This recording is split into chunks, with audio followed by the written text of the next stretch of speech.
Last time on Let's Build a House, we went up high and installed the unvented and vented vinyl soffit. We also bent metal on our brake and finished the cornice.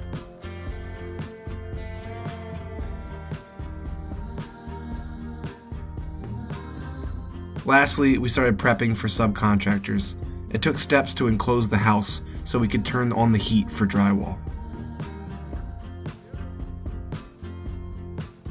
This episode, we have some of Smitty's friends come in and help us run all the pipe and water lines, install the ductwork and HVAC systems,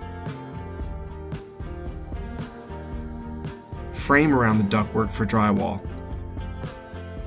and we take a family trip to Arlington National Cemetery to pay respects for Smitty's mother. Let's build a house.